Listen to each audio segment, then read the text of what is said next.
សួស្តីអ្នកទាំងអស់គ្នា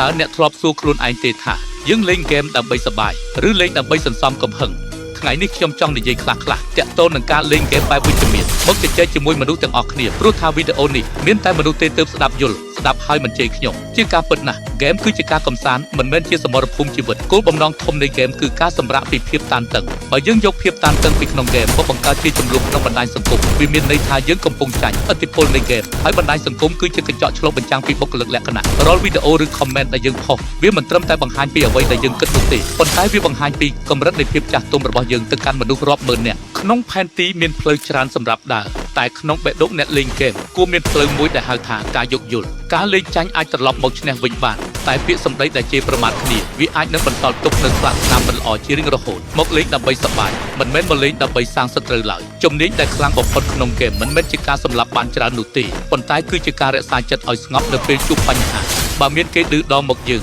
ការឆ្លើយតបដ៏ល្អបំផុតគឺភាពស្ងប់ស្ងាត់និងការអភិវឌ្ឍសមត្ថភាពខ្លួនឯងកុំឲ្យហ្គេមត្រួតត្រាលើអារម្មណ៍យើងអីយើងត្រូវដឹងថាលេងឲ្យគេគោរពប្រសើរជាងលេងឲ្យគេខ្លាច skill ខ្លាំងត្រូវដើរទន្ទឹមនឹងចរិតល្អកុំយកកំហឹងក្នុងហ្គេមមកបំបែកបំបាក់មិត្តភាពក្នុងបណ្ដាញសង្គមអ្នកដែលខ្លាំងពិតប្រាកដគឺអ្នកដែលចេះគ្រប់គ្រងអារម្មណ៍ខ្លួនឯងបានល្អបំផុតអ្នកលេងហ្គេមនៅជាអ្នកបង្កើតមាតិកានៅលើ TikTok គួរចងចាំថាសន្តិភាពនៅក្នុងហ្គេមចាប់ផ្ដើមពីមាត់របស់យើងការផុសវីដេអូឆ្លើយឆ្លងជេរគ្នាវាមិនបានធ្វើឲ្យយើងខ្លាចជាអ្នកឈ្នះពិតប្រាកដនោះទេតែវាគ្រាន់តែជាការបង្កើតរង្វង់នៃភាពអវិជ្ជមានតែប៉ុណ្ណោះសាកល្បងបដូរមកជាការចែករំលែកបច្ចេក